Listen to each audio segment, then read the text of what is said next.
bien, mis caros hermanos, ante todo, es necesario conocer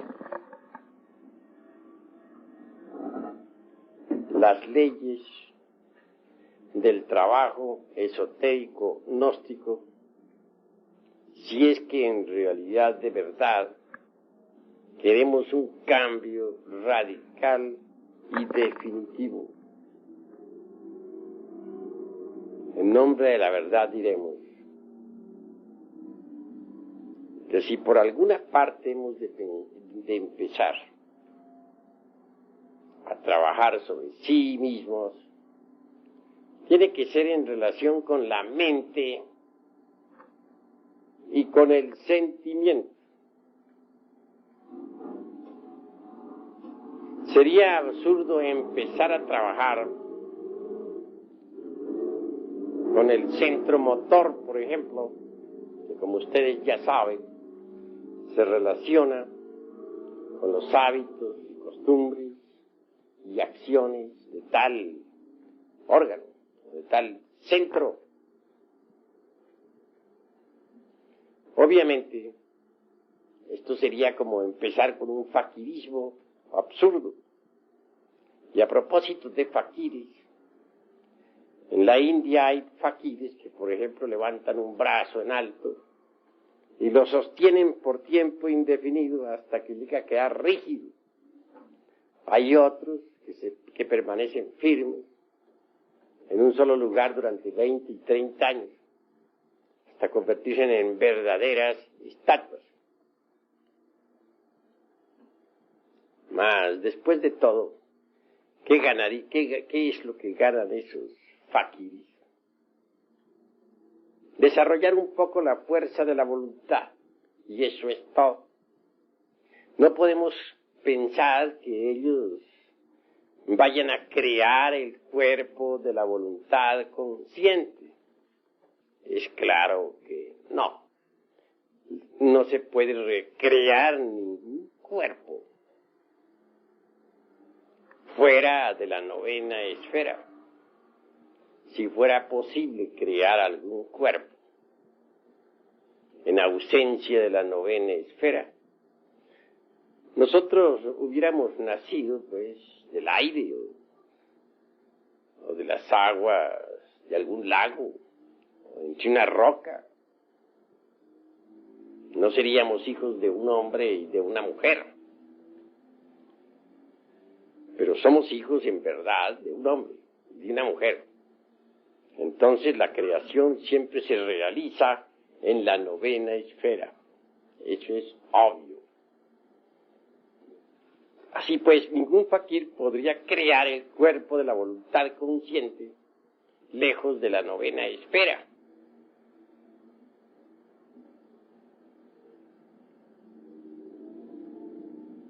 Nada ganan, pues, los que se dedican al faquirismo, excepto desarrollar un poco la fuerza de la voluntad. Y eso es todo.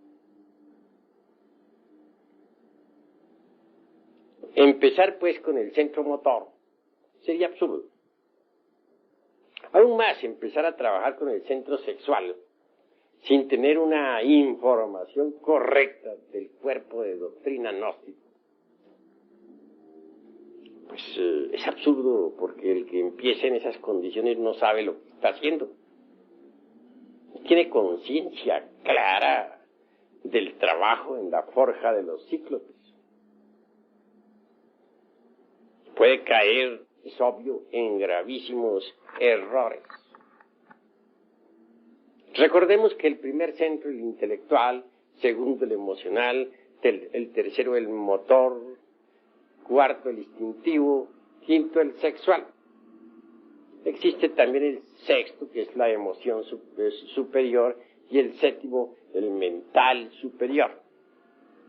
Pero si empezáramos en realidad de verdad con los centros inferiores de la máquina orgánica, caeríamos en el error. Antes que todo en estos estudios, debemos empezar por los centros intelectual y emocional. Necesitamos en verdad cambiar nuestra forma de pensar. De lo contrario, marcharemos por el camino del error. ¿De qué serviría, por ejemplo, que ustedes asistieran a estas cátedras y no cambiaran su forma de pensar? Aquí se les dan muchos ejercicios esotéricos. Se les orienta doctrinariamente. Pero si ustedes no cambian su forma de pensar, ¿de qué sirve todo lo que aquí se les dé? Se les dice que hay que disolver el ego, se les dice que hay que sacrificarse por la humanidad, se les dice que hay que crear los cuerpos existenciales superiores del ser, etcétera. Pero si ustedes continúan pensando como antes, con los mismos hábitos mentales de otros tiempos, ¿qué sirve todo lo que estén escuchando aquí? Se les dice que hay que desintegrar el ego, pero ustedes continúan con sus viejos hábitos mentales, con sus formas y sistemas caducos de pensar. Entonces, ¿de qué les sirve la información que se les está dando? En las Sagradas Escrituras se habla muy claramente, y precisamente muy cerca de Juan el Bautista, sobre aquello del vino viejo y del vino nuevo. Que nadie echaría, por ejemplo, dice el Cristo, vino nuevo en odre viejo, porque los odres viejos se romperían. Sí, pues que para el vino nuevo se necesitan odres nuevos. También dice el gran Kabir Jesús que a nadie se le ocurriría remendar o poner remiendo en ropa vieja con pedazos, dijéramos, de ropa nueva. Verbigracia, por ejemplo, romper un traje nuevo para remendar uno viejo. Eso sería absurdo, ¿verdad? Así también, esta nueva enseñanza es como el vino nuevo. Necesita odre nuevo. ¿Cuál es ese odre? Pues la mente. Si no abandonamos las formas caducas de pensar, si seguimos pensando con los hábitos que antes teníamos, sencillamente estamos perdiendo el tiempo. Hay necesidad de cambiar la forma de pensar. Para el vino nuevo, odre nuevo se necesita. Sí, pues necesitamos cambiar completamente nuestra forma de pensar a fin de recibir esta enseñanza. Ese es el punto grave de la cuestión. Porque si recibimos esta enseñanza y la añadimos a la forma que teníamos de pensar antes, a nuestros viejos hábitos mentales, pues nada estamos haciendo, nos estamos engañando a sí mismos. Querer enganchar el carro de la enseñanza gnóstica a nuestro viejo carro, todo dañado por el tiempo y lleno de basuras e inmundicias, es engañarnos a sí mismos. Se trata antes que todo de preparar el recipiente para recibir el vino de la enseñanza gnóstica. Ese recipiente es la mente. Solo así, con un recipiente nuevo, transformado, con un recipiente verdaderamente magnífico, se puede recibir ese vino de la enseñanza gnóstica. Y esto es lo que quiero que todos los hermanos vayan comprendiendo. Necesitamos que las emociones negativas sean eliminadas de nosotros.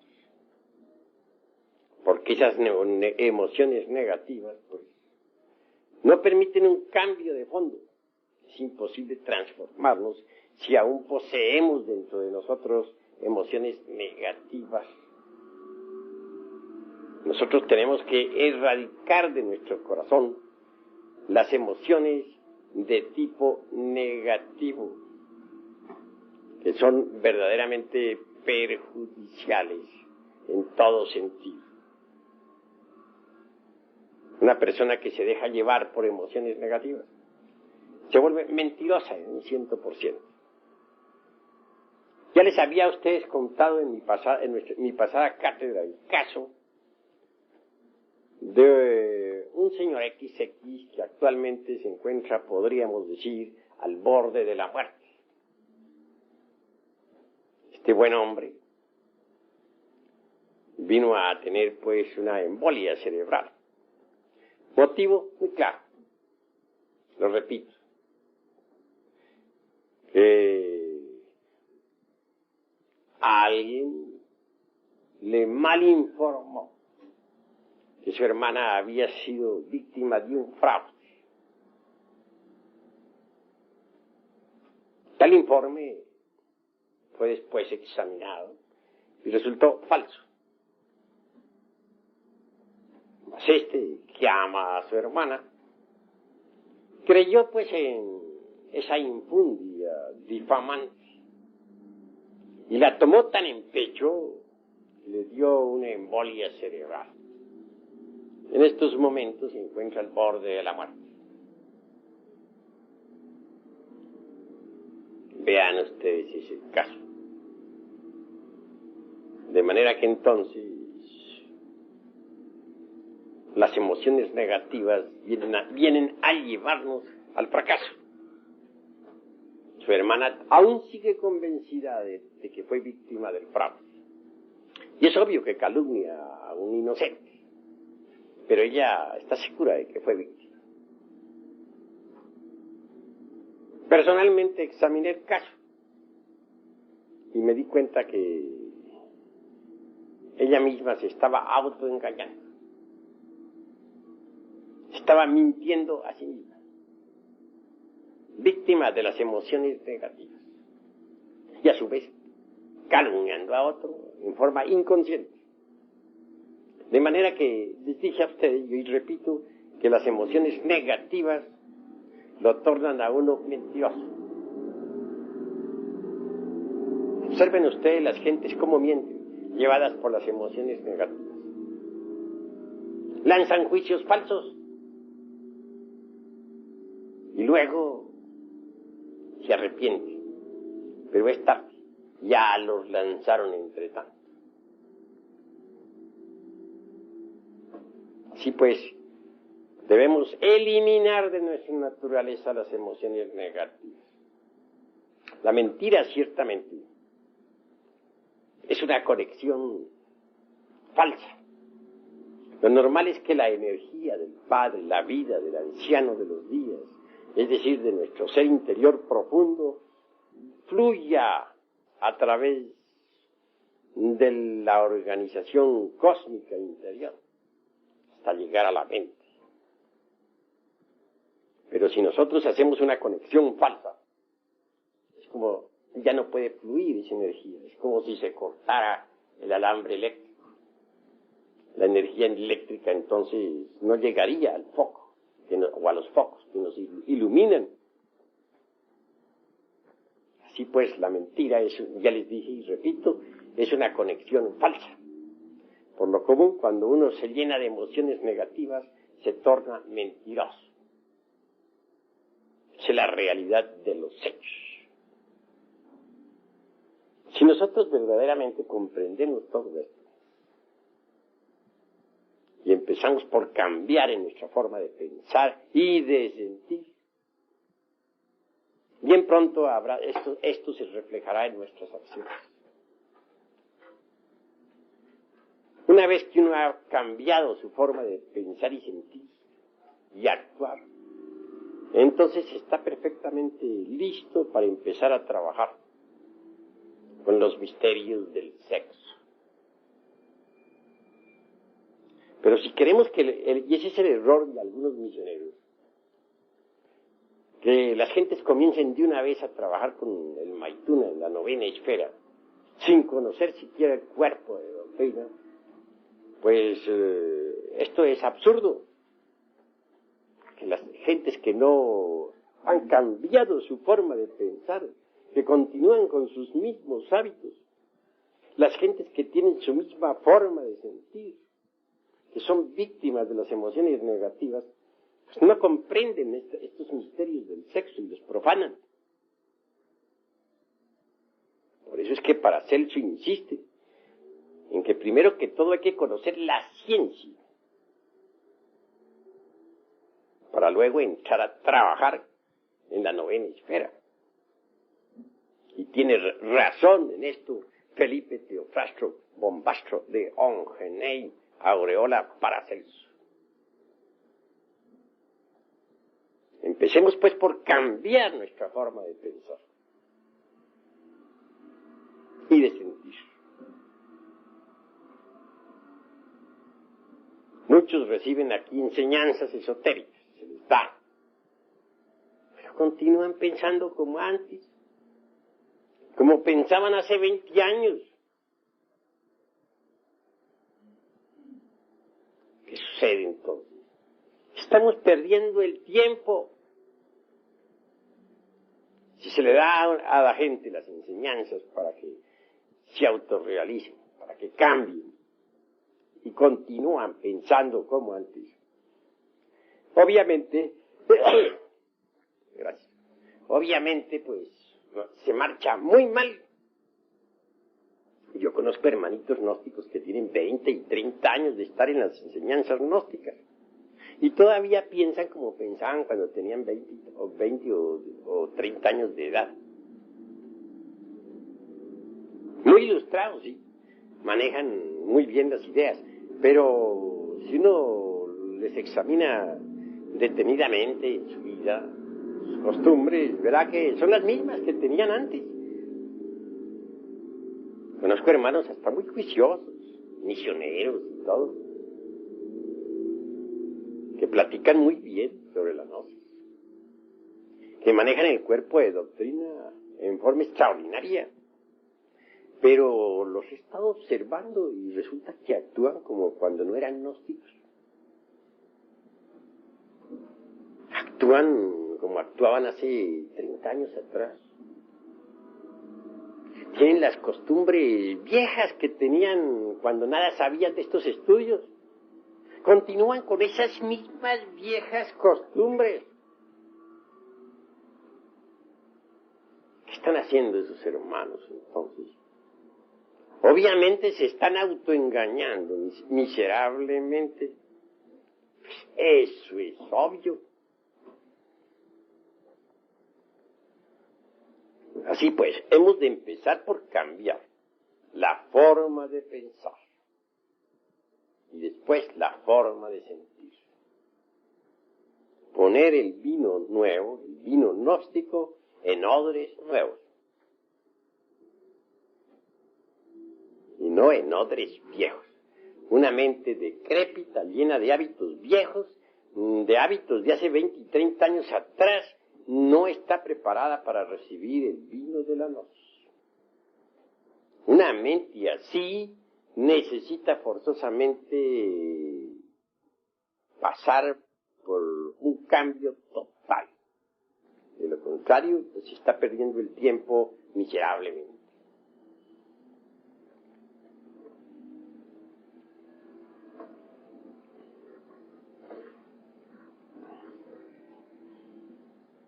Con todo esto, ¿qué es lo que queremos saber? Pues despertar conciencia, ¿verdad? Eso es la verdad, eso es lo que queremos, despertar. En el mundo oriental no se ignora que la gente está dormida, nadie lo ignora. Pero en el mundo occidental la gente cree que está despierta. Y sin embargo hacen cosas que no quieren hacer. se lanzan a la guerra, cuando no quieren ir a la guerra, pero siempre van, aunque no quieren. ¿Por qué? Porque están hipnotizados. Ustedes saben que a un sujeto hipnotizado, por ejemplo, le ordenamos que vaya a matar a alguien, va y lo mata. Y eso ya está previsto en el Código Penal de todos los países de la Tierra. Así también sucede con las gentes de todas las latitudes. Están hipnotizadas, pero creen que están despiertas. Y se les dice que ha llegado la hora de ir a la guerra. Van a la guerra. No quieren ir, pero van. ¿Por qué? Están hipnotizadas. Y el hipnotizado está. Eso es gravísimo. Tremendamente cierto. Que necesitamos salir del sueño hipnótico.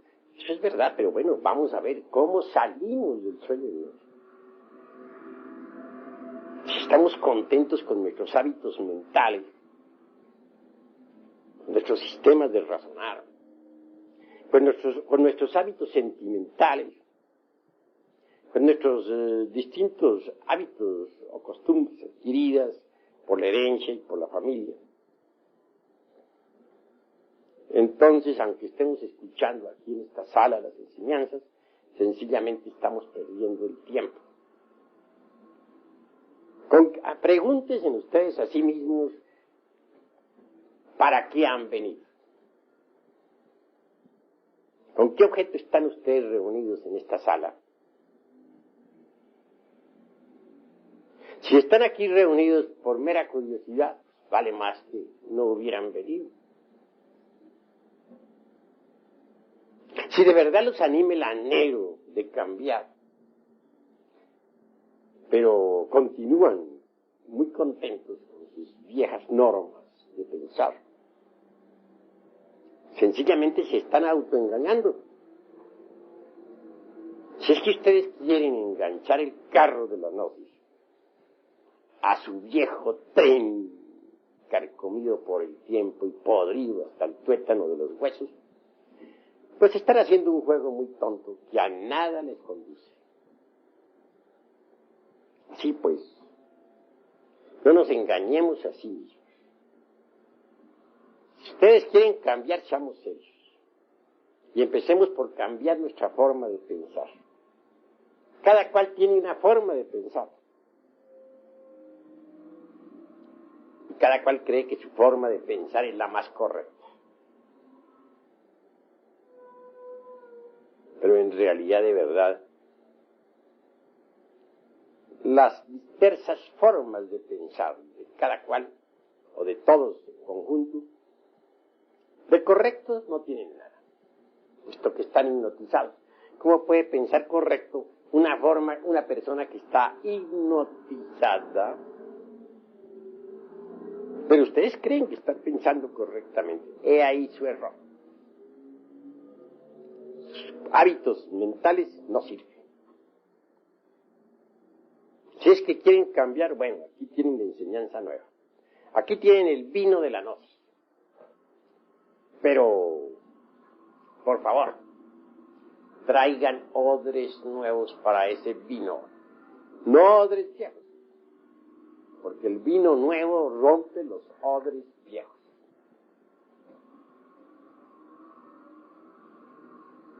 Me interesa darle la enseñanza a los hermanos, pero darla seriamente. Y por eso les invito a cambiar su forma de pensar. ¿Han reflexionado acaso ustedes en lo que es la conciencia? ¿Qué podría comparar la conciencia? O sea, a un foco de luz que lo dirijo hacia una parte o hacia otra. Eso es obvio.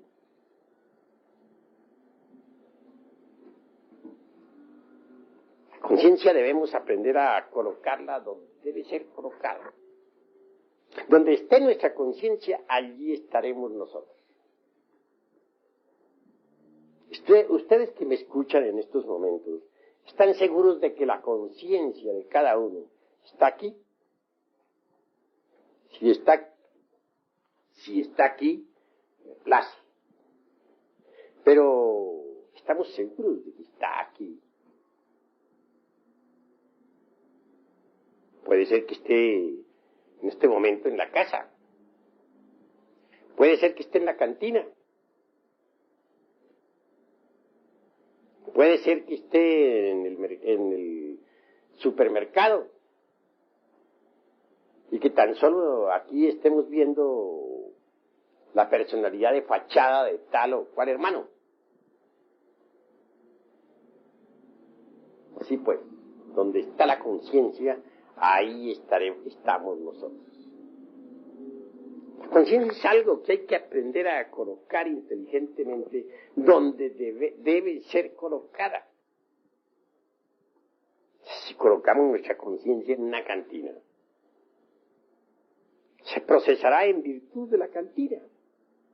Y si la colocamos nosotros en una casa de citas, se procesará allí. Y si la colocamos nosotros en un mercado, tendremos un buen mercader o un mal mercader. Donde quiera esté la conciencia, allí estaremos nosotros. La conciencia está desgraciadamente embotellada. Y un yo de lujuria podrá llevar nuestra conciencia pues a una casa de citas. Un yo de borrachera se la podrá cargar para una cantina. Un yo codicioso se la llevará por allá para algún mercado. Un yo asesino se la llevará por allá a la casa de algún enemigo.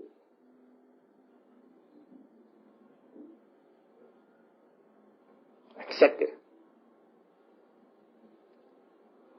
¿A ustedes les parece acaso correcto no saber manejar la conciencia?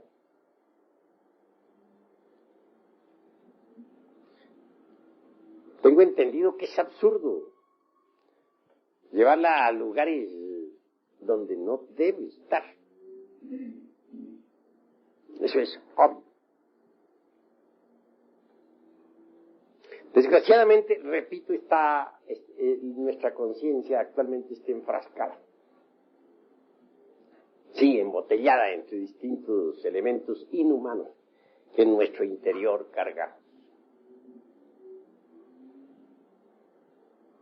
Necesitamos quebrar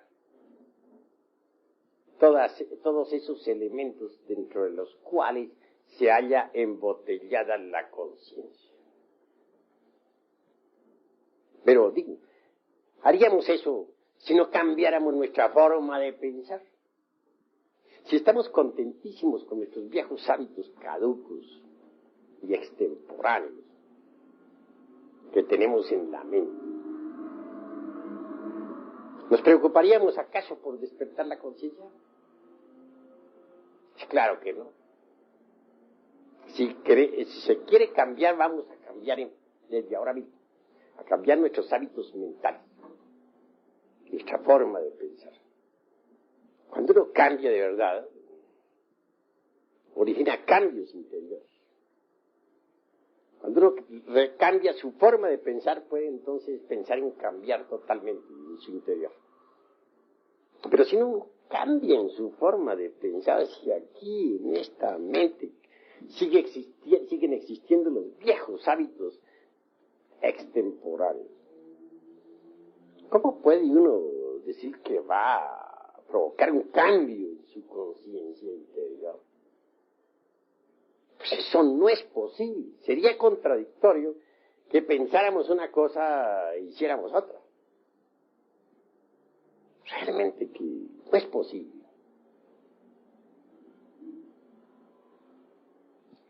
Así que necesitamos ser los dueños de nuestra propia conciencia, colocarla donde debe colocarse, ubicarla donde debe ubicarse, aprenderla a poner en un lugar.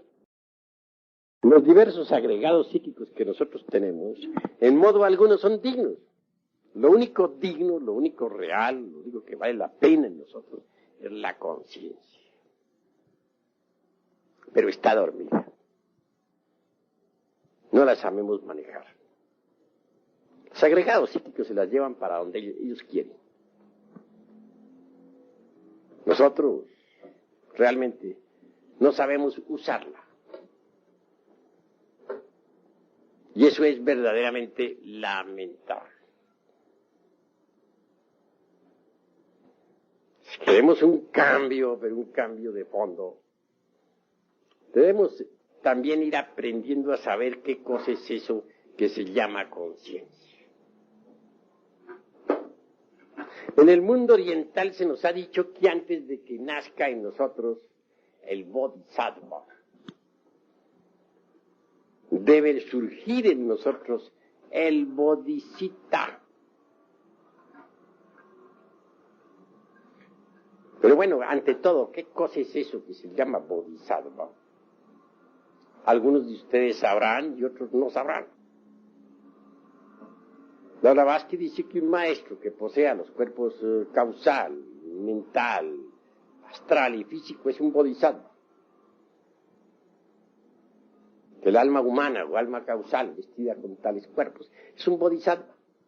Ella hace plena distinción entre el maestro en sí, que es Atman Buddhi, o sea, el íntimo y la alma conciencia, y el bodhisattva, que es el alma humana revestida con los cuerpos existenciales superiores del ser.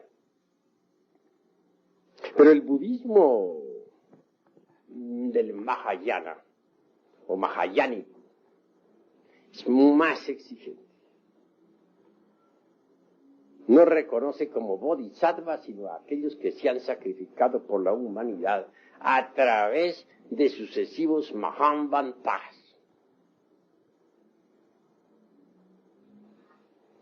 Hay dos clases, dice el budismo mahayánico, de seres. Los unos, por ejemplo, serían los budas pradyekas y los aspirantes a budas pradyekas, que son los sravakas. Estos no se sacrifican por la humanidad jamás. Nunca. Luchan, sí, por cambiar y cambio. Pero nunca dan su vida por sus hermanos. Y claro, jamás tampoco encarnan al Cristo íntimo. Los otros son los bodhisattvas verdaderamente. Aquellos que han renunciado a la felicidad del nirvana por amor a la humanidad. Aquellos que en distintos Mahamvantaras han entregado su sangre por la humanidad. Que pudiendo vivir felices en el nirvana han renunciado a cualquier felicidad por sus hermanos en la tierra. Son ellos los únicos que verdaderamente pueden encarnar al Cristo. Pero bueno, volvamos a esto del bodhicitta. ¿Qué cosa es el bodhicitta?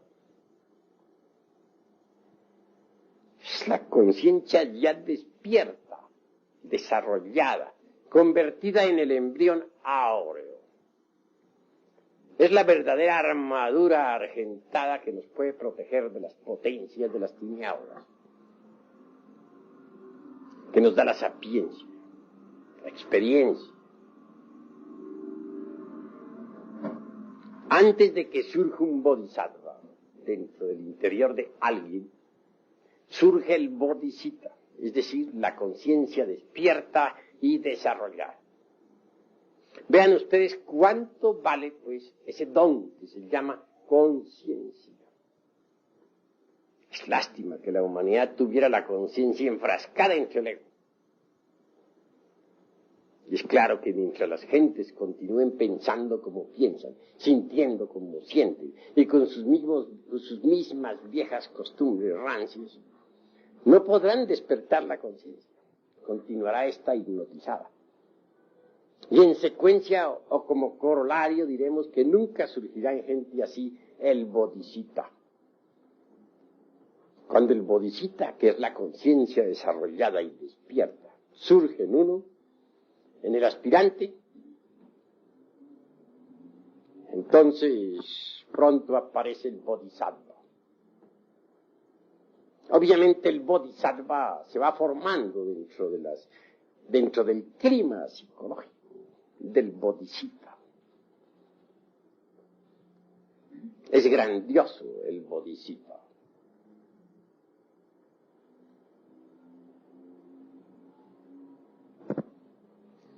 En realidad, de verdad, mis queridos hermanos,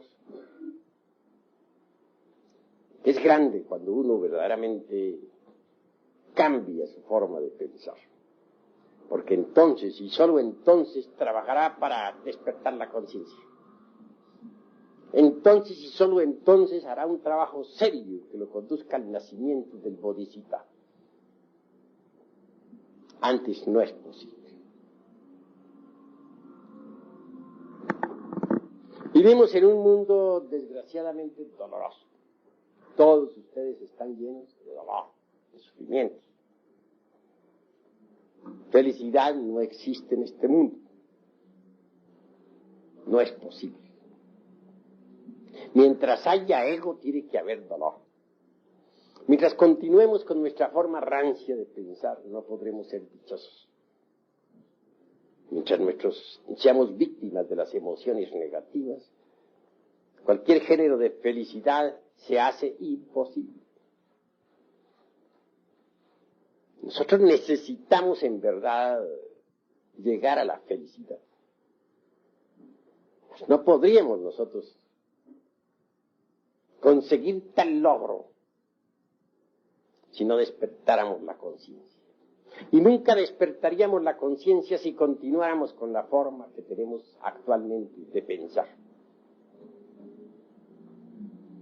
Sí, pues que primero miremos cómo estamos pensando.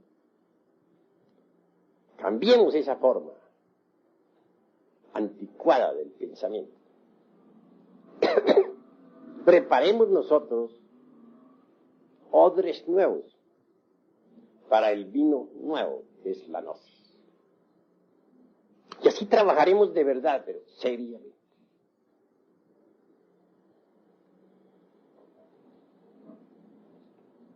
Este mundo en sí mismo es el producto de la ley de la originación. Este mundo se sostiene con las leyes de causa y de efecto, que son las leyes del karma. También se les llama leyes de acción y consecuencia. Tal acción, tal consecuencia. Este es un mundo bastante complejo. Es un mundo de asociaciones, combinaciones múltiples, dualismo incesante, lucha de los opuestos, etc. En estas circunstancias no es posible que exista en este mundo la felicidad. Cada uno de nosotros tiene que pagar su karma. Estamos llenos de deudas. Ese karma obviamente nos trae mucho dolor, mucha amargura. No somos dichosos.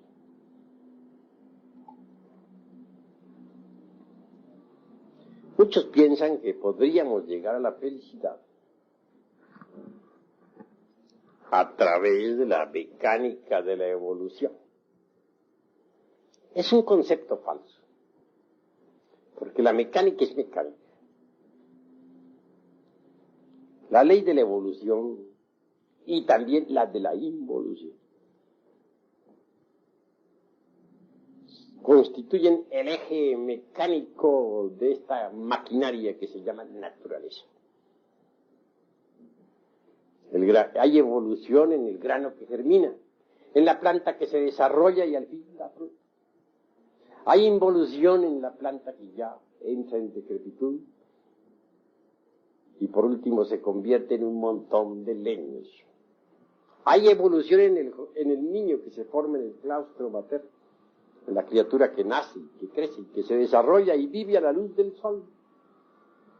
Mas también existe involución en el ser humano, que envejece, decrece, entra en decrepitud y al fin muere.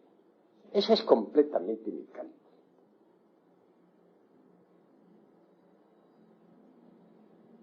Mecánica es la ley del karma también, en cierto sentido. En el sentido causativo, mirada a la luz de los 12 vidanas o de las 12 vidanas. Así hay mecánica.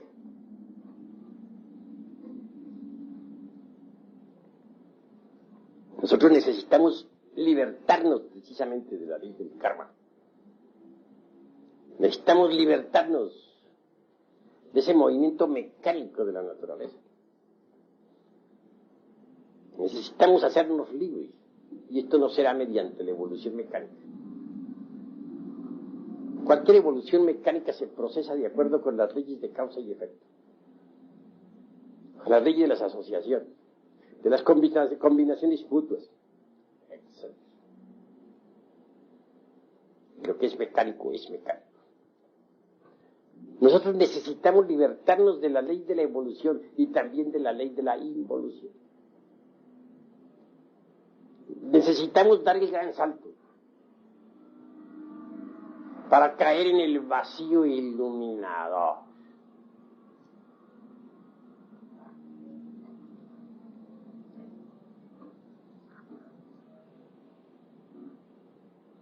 Obviamente,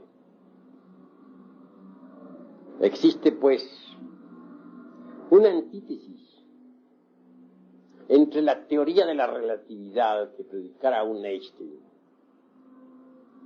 y el vacío iluminador. Lo relativo es relativo. La maquinaria de la relatividad funciona con la ley de los opuestos, con el dualismo, etc. Mientras, en la lucha de las antítesis hay dolor. Y eso no es felicidad. Si queremos la auténtica felicidad, debemos salirnos de la ley de la mecánica esta, de la relatividad. Dar el gran salto, repito, para caer entre el seno del vacío iluminador.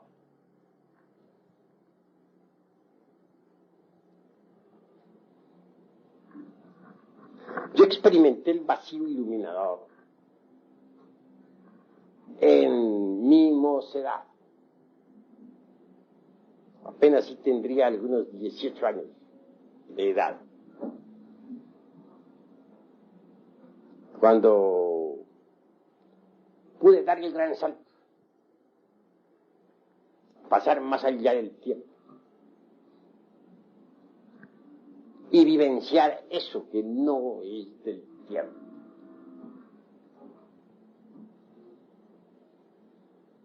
Eso que podríamos llamar la experiencia del prajna paramita,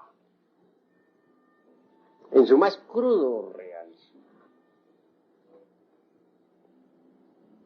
No está de más enfatizarles a ustedes la noticia de que tal vivencia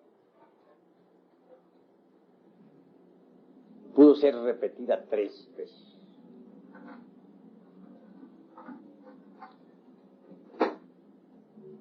Supe entonces lo que era el sunyata. Lo pude vivir. En el vacío iluminador no existe dualismo conceptual de ninguna especie. La maquinaria de la relatividad no funcionaría en el vacío del iluminador. La ley de las mutuas combinaciones y asociaciones mecánicas no es posible en el vacío iluminador. Toda la teoría de la relatividad de Einstein quedaría destruida en el vacío iluminador. Indubitablemente la experiencia del vacío iluminador solo es posible en estado de samadhi, en estado de chamadhi, o como se dijera también en el estado del prajna paramita.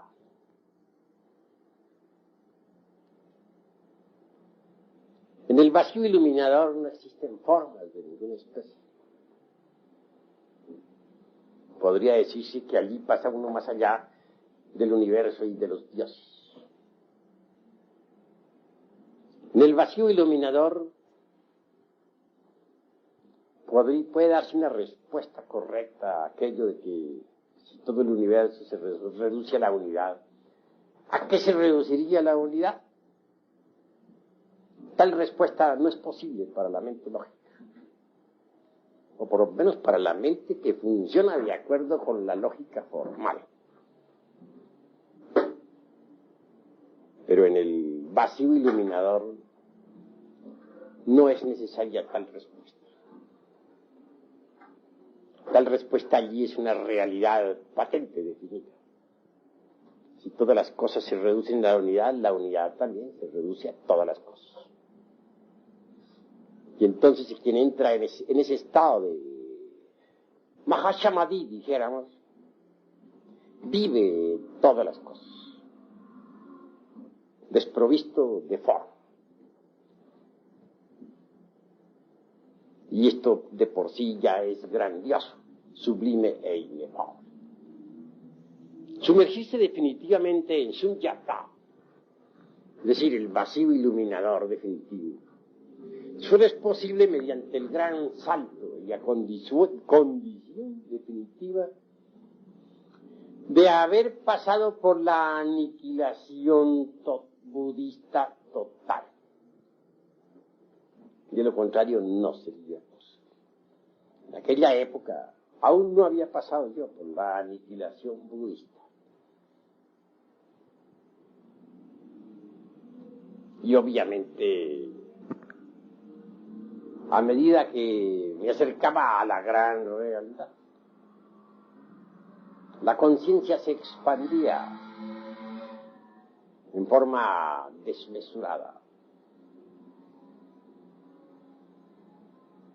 Es obvio que en esta situación, no habiendo pasado por la aniquilación budista,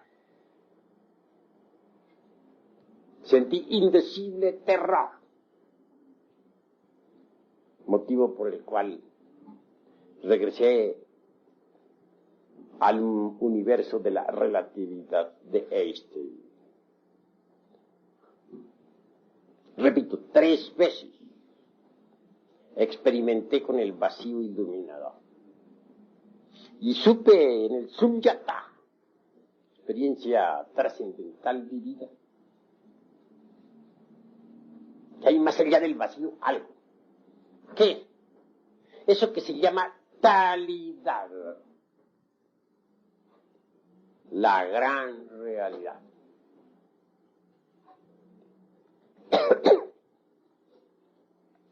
Lo supe con una intuición de tipo trascendental.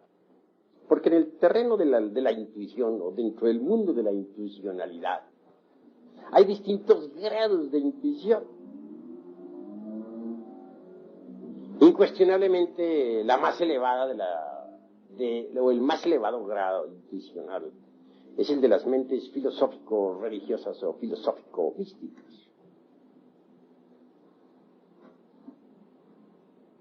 Es el tipo de intuición que corresponde al prajna paramita.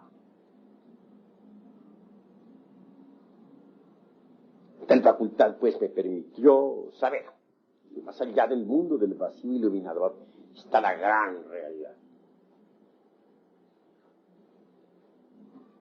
Bien, quiero afirmarles a ustedes en forma enfática que este camino de la gnosis conduce a la gran realidad. La gran realidad o la talidad, Sunyata, prajna paramita, está más allá del universo de la relatividad, es decir, más allá de la mecánica esta de la relatividad, y más allá, mucho más allá del vacío iluminador.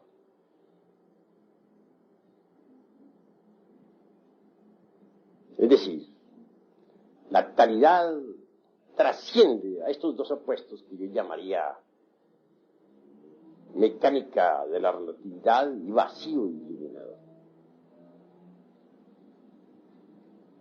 No es el vacío iluminador la última palabra, es la antesala de talidad, es decir, de la gran realidad.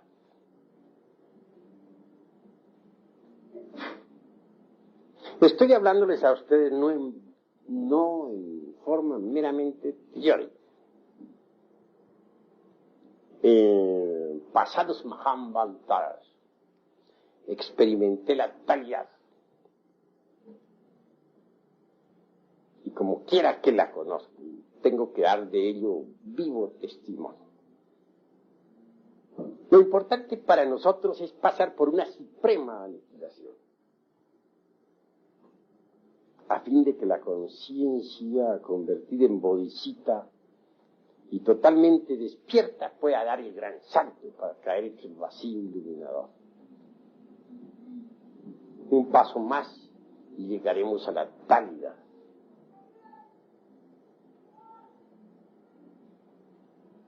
Pero, como les digo, debemos empezar por cambiar nuestra forma de pensar, para trabajar correctamente sobre sí mismos,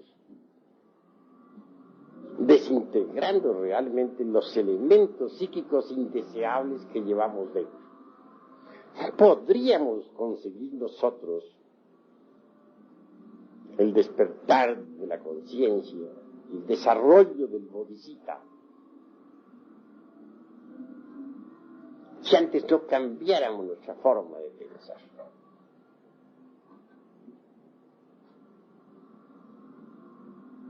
Es necesario saber meditar, comprender lo que es la técnica de la meditación. El objeto de la meditación es muy simple. ¿Qué es lo que queremos nosotros a través de la meditación? Tranquilidad. Parecería muy superfluo lo que estamos diciendo. Ustedes podrían objetarme que podríamos tranquilizarnos con una botella de vino, ¿no? Eso es claro. Podrían objetarme también que podríamos tranquilizarnos oyendo una sinfonía de Beethoven. Eso podrían ustedes decirme. Pero en realidad, de verdad, conseguir la tranquilidad es lo más difícil que ustedes imaginarse puedan. Nadie podría tener tranquilidad mental, tener su mente en santa paz, si no ha eliminado de su centro intelectual el pensar caduco y extemporáneo que carga. Nadie podría tener paz en su corazón si no hubiese eliminado de sí mismo previamente las emociones negativas y perjudiciales. Así que cuando un gnóstico, un arhat gnóstico se sumerge en meditación, busca tranquilidad.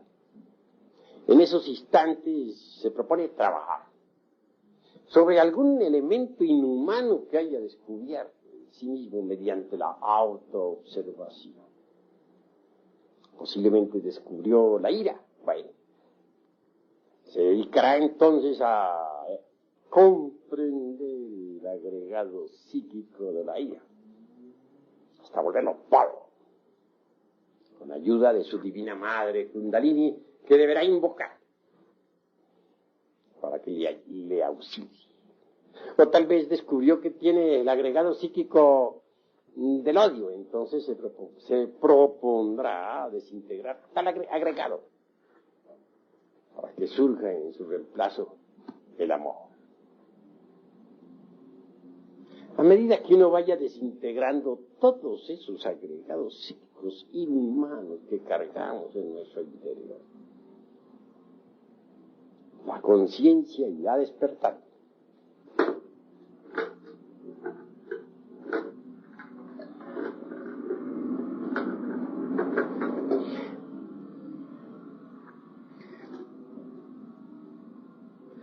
Mucho se habla en la gnosis sobre el sexo, pero debemos primero cambiar nuestra forma de pensar para que tengamos una rica información, para que nos hagamos más conscientes de la enseñanza. Solo así trabajaremos con éxito en la fragua encendida de Vulcano.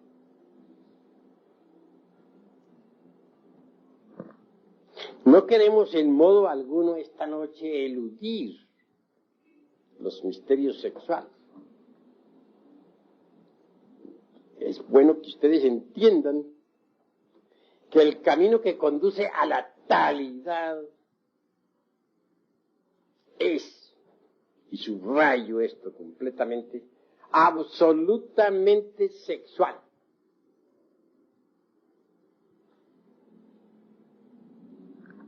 Y esto hay que entenderlo. Incuestionablemente un soltero, una soltera pueden disolver a base de mucha comprensión un 50% de agregados psíquicos. Siempre y cuando se apele a la Divina Madre Kundalini durante la meditación. Pero hay elementos psíquicos muy pesados que corresponden al mundo de las 96 leyes.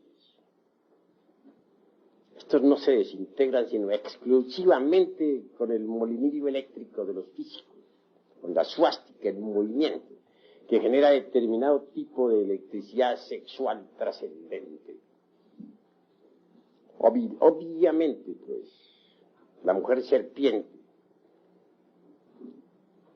o sea, la princesa Kundalini, la divina madre cósmica, es reforzada mediante ese tipo de electricidad. Entonces puede, con su poder desintegrar atómicamente los elementos psíquicos más pesados, en los cuales está embotellada la conciencia. Así poco a poco llega el instante en que la conciencia queda completamente liberada y despierta y lista para dar el gran salto y caer en el vacío iluminador, que es la antesala de la gran realidad. En este mundo se nos ha criticado demasiado porque ponemos énfasis en el sexo. Muchos suponen que hay muchos caminos que puedan conducir a la gran realidad. Obviamente que cada cual es muy libre de pensar como quiera. Pero en nombre de la verdad, y con experiencia mística directa, acumulada en el fondo de mi conciencia a través de sucesivos Mahamvantaras, puedo decirles que el camino que conduce directamente a la gran realidad, a la talidad, más allá del vacío iluminador y de la mecánica de la relatividad, es absolutamente sexual en un 100%. Quienes disienten en esta cuestión revelan con ese proceder psicológico desconocimiento de la cruda realidad. Es obvio que quien ha tenido verdadera experiencia en estas cuestiones a través de sucesivos Mahamvantaras sabe muy bien que así es, que no es posible de escaparse definitivamente de la mecánica de la relatividad por otra puerta o por otro camino que no sea el directo, el que lleva a la gran realidad. Sunyata es un término budista muy interesante que nos indica perfectamente la experiencia mística, vida, del que no solamente ha experimentado el vacío iluminador, ha experimentado el... Repito, dentro del terreno estrictamente místico budista, diciendo con muchos místicos budistas ortodoxos que ponen el vacío iluminador como el máximo. Nosotros los gnósticos vamos más allá de la mecánica de la relatividad, más allá de esta maquinaria de la teoría de la relatividad de un Einstein, fundamentada en el dualismo conceptual. Y también mucho más allá del vacío iluminador. Nosotros queremos la gran realidad, la experiencia vívida, sunyata, la vívida experiencia de los prajnaparamitas. Gracias a Dios tenemos nosotros en nuestro interior la conciencia. Es precisamente el don más precioso. Lástima que esté enfrascada en el ego. Pero si conseguimos libertar a la conciencia, entonces estaremos listos para el gran salto, para el salto supremo. Una conciencia libertada es una conciencia que puede sumergirse en la gran realidad de la vida libre en su movimiento. Esta gran realidad es felicidad inagotable, más allá del cuerpo, de los afectos y de la mente. Es una felicidad imposible de describir con palabras. Todos queremos la felicidad y no tenemos la felicidad. Necesitamos ser felices, pero no es posible ser felices en un mundo de combinaciones. No es posible ser felices dentro de esta maquinaria de la relatividad. Recuerden ustedes que el ego es tiempo, que el ego es un libro de muchos tomos y que está expuesto a las leyes de causa y efecto. Es hora de que pensemos en libertarnos del karma, en libertarnos de este mundo doloroso, de esta maquinaria tan infernal. Es hora de que pensemos nosotros en la dicha verdadera de la gran realidad. Por eso les invito esta noche a cambiar su forma de pensar. Porque si ustedes cambian, podrán trabajar sobre sí mismos para libertar la conciencia. Pero si ustedes no cambian su forma de pensar, si solamente quieren esta doctrina para engancharla a su tren, un carro más enganchado a un tren viejo, decrépito y degenerado, pues están perdiendo el tiempo. Yo quiero, pero la felicidad para ustedes, la verdadera dicha del ser. Sí, mis caros hermanos, hasta aquí la plática de esta noche. Sin embargo, hay algo que debo añadir antes de cerrar esta plática.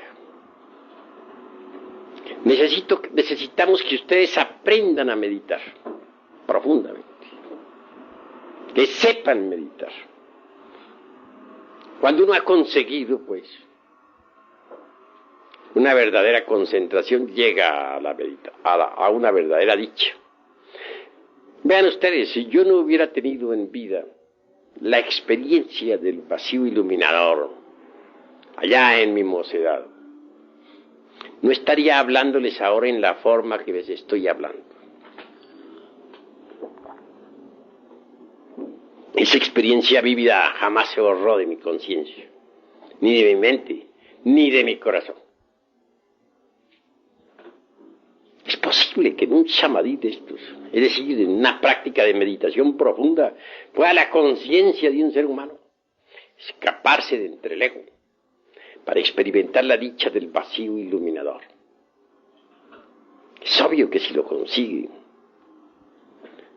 trabajará con gusto sobre sí mismo. Trabajará con ardor, porque habrá experimentado ciertamente en ausencia del ego eso que es la verdad, eso que no es del tiempo, eso que está más allá del cuerpo, de los afectos y de la mente. Aquí les he enseñado una forma sencilla de meditar, porque hay un tipo de meditación que está dedicado a la autoexploración del ego, con el propósito de desintegrarlo, de volverlo ceniza. Pero hay también otro tipo de meditación que tiene por objeto llegar algún día a la experiencia de lo real. Ojalá lo lograran ustedes, para que se sintieran animados interiormente y trabajaran sobre sí mismos. Sin embargo, conceptúo que es necesario tener algún mantra que les sirva. El mantra que les voy a dar esta noche es muy sencillo. Ya les di una palabra de ese mantra en una pasada plática y ustedes lo recordarán. Gate. Pero esta noche les voy a dar completas las palabras de todo el mantra. Gate, gate, paragate, parasamgate, bodhi, swaha.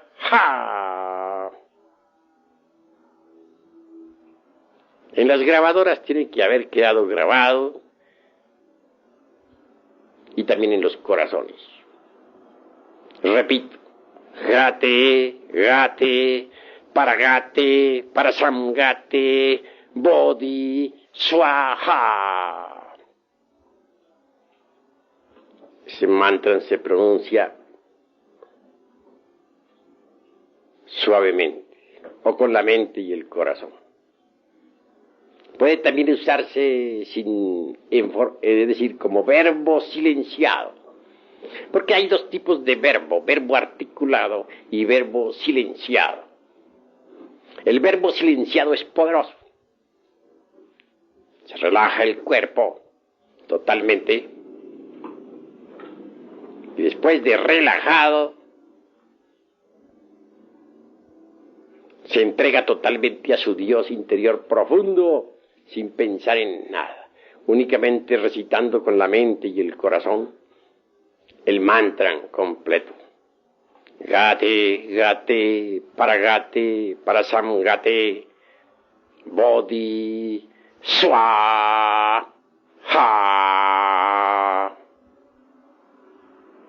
La meditación debe ser muy honda, muy profunda.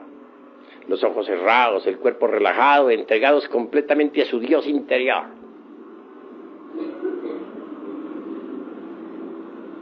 Ni un solo pensamiento se debe admitir en esos instantes. La entrega a su Dios debe ser total. Y solamente el mantra debe resonar en su corazón. Este mantra entiendo que abre el ojo de Dharma. Este mantra profundo un día los llevará a ustedes a experimentar en ausencia del ego el vacío iluminado. Entonces sabrán lo que es el sunyata. Entonces entenderán ustedes lo que es el prajna paramita.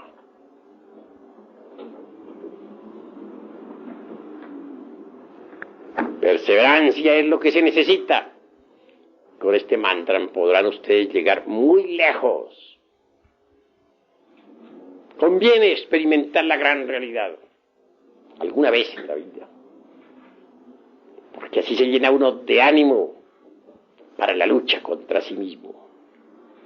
Esa es la ventaja del sunyata. Esa es la ventaja más grande que existe en relación con la experiencia de lo real. Y para que esta noche,